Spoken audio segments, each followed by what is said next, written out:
The hall was silent, but not peaceful. It was the kind of silence that feels heavy, like everyone was holding their breath at the same time. She didn't look like the monsters we imagined. No sharp teeth. No glowing red eyes.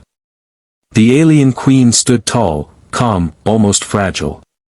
Her silver skin reflected the dim emergency lights, and her eyes, they didn't look angry. They looked tired.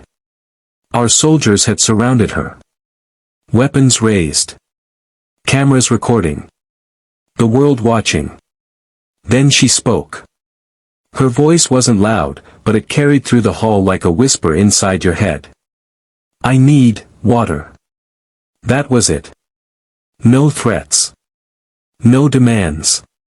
Just water. People glanced at each other nervously. Was it a trick? Some kind of biological weapon trap? Nobody moved. My heart was pounding so hard I could hear it in my ears. I wasn't a soldier. I was just a logistics technician, the guy who refilled supplies and stayed in the background. But I had a canteen clipped to my belt. And she looked dehydrated. Her lips were slightly cracked. Her breathing shallow. Whatever planet she came from, maybe Earth's atmosphere was hurting her. Before I could think myself out of it, I stepped forward. Gasps filled the room. Stop, someone whispered. But I kept walking. I slowly unclipped my canteen, unscrewed the cap, and held it out toward her with shaking hands.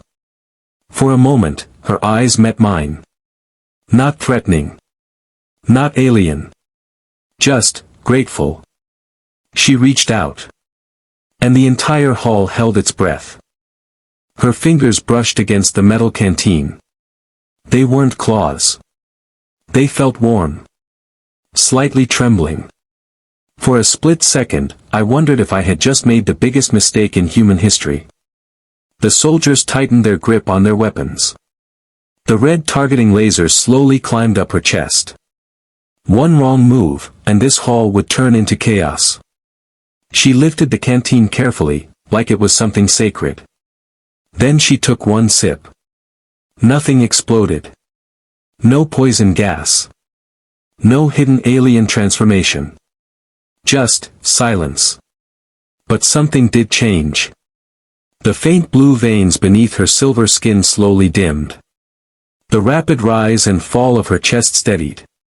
Her shoulders, tense and rigid before, relaxed slightly.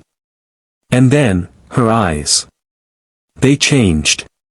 The sharp glow inside them softened into something almost human. Almost emotional. She closed her eyes for a brief second, as if feeling something she hadn't felt in a long time. Relief. When she lowered the canteen, she didn't give it back immediately. She looked around the hall at the weapons pointed at her, at the fear in every face. And then she did something no one expected. She bowed her head. Not in weakness. In respect. A soft vibration echoed through the room, not loud, but deep. The devices around the hall began translating unfamiliar frequencies. She says, one of the scientists whispered, staring at the screen in disbelief. She says thank you. The entire hall went completely still. No one fired. No one shouted. For the first time since her arrival, she didn't look like an invader. She looked like a visitor, who had just been shown kindness. And in that silence, something far bigger than fear began to shift. The silence didn't break with a gunshot. It broke with a transmission. The wall screens around the hall flickered. Our systems hadn't authorized anything, yet signals were flowing through them, not attacking, just sharing. Star maps. Dozens of them. Constellations we had never catalogued. Routes through space. Symbols marking dangerous regions. She's uploading data, one of the scientists muttered, hands frozen above his keyboard. But it's not malware, it's astronomical information. The alien queen stepped back slightly, still holding the empty canteen in both hands. She looked smaller now. Not physically, but in presence. Less overwhelming. More alone. Another translated pulse vibrated through the speakers. She says her world is dying. The words hit harder than any weapon could. Atmospheric collapse. Water depletion. Solar instability. Their oceans had evaporated over generations. Entire civilizations had been lost. She didn't come to conquer, the translator continued quietly. She came to ask. A murmur spread through the hall. Ask? The Queen slowly extended her hand toward the projected image of Earth rotating in space. Blue oceans glowing. Water. She says they detected our planet's abundance, the scientist swallowed. But she chose to come alone first. Alone. No invasion fleet. No warships waiting in orbit. Just her. To see if humanity was capable of compassion before her people made a decision. My stomach tightened.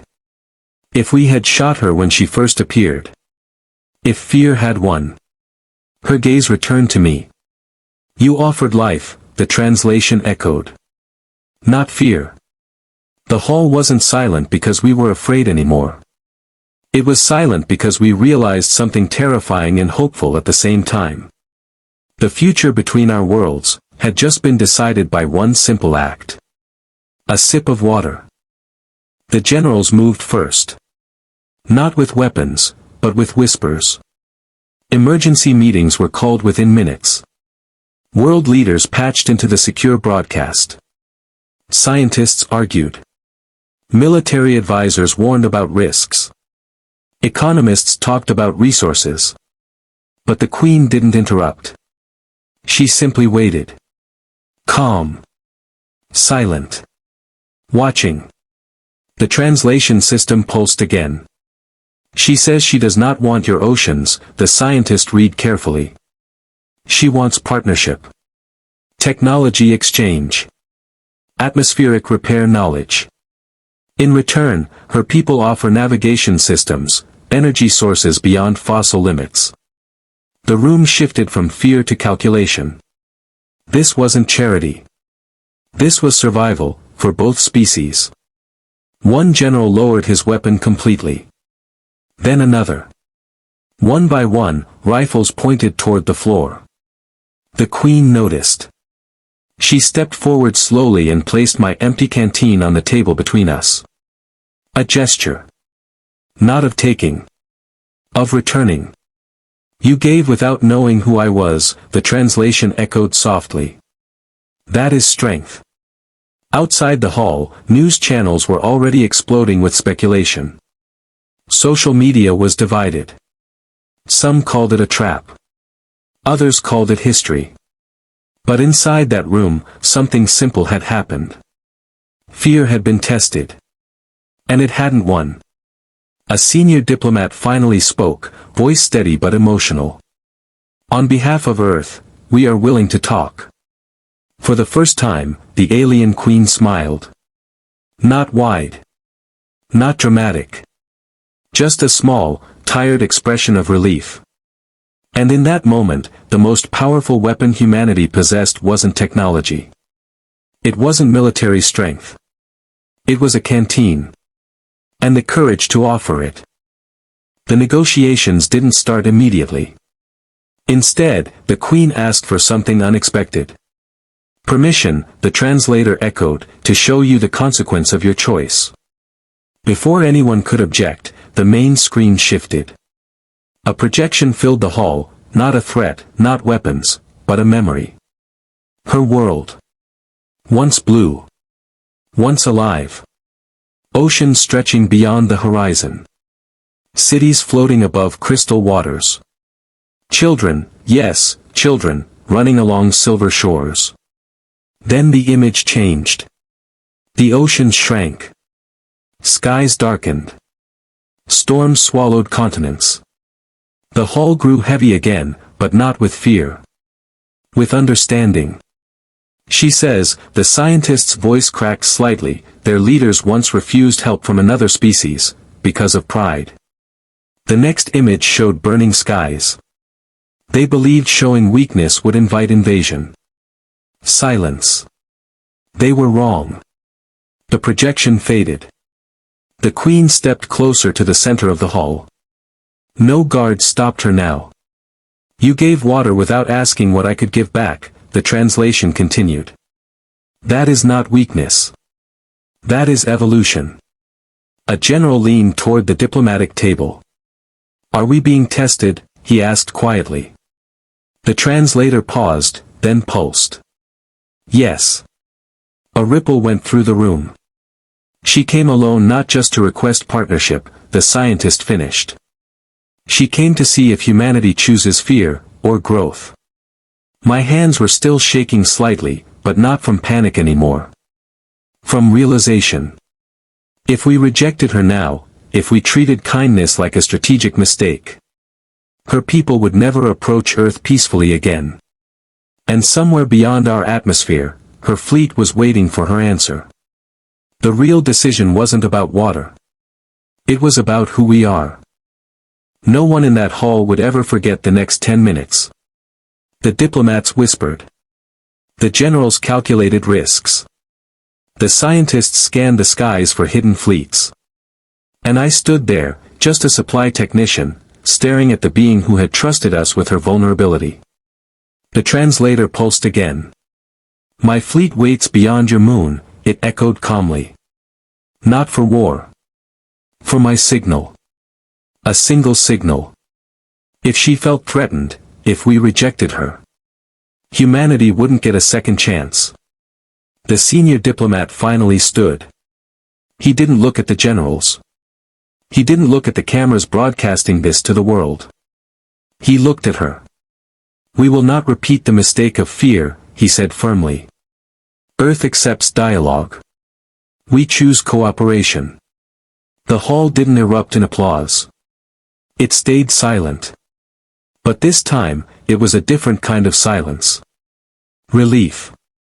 The queen closed her eyes for a moment. A soft, golden frequency rippled through the air, gentle, almost warm. Far above Earth, unseen by most of humanity, dozens of unidentified objects slowly shifted position. Not into attack formation. Into retreat. Her fleet was standing down. The tension that had wrapped around my chest for hours finally loosened. She turned toward me one last time. You reminded us, the translation whispered, why we hoped. Then she extended her hand, not in dominance, but in alliance. For the first time in human history, a human and an alien leader stood side by side. And it hadn't started with power. Or fear. Or negotiation. It started with a simple act of kindness. A canteen. A sip of water. And the courage to be human.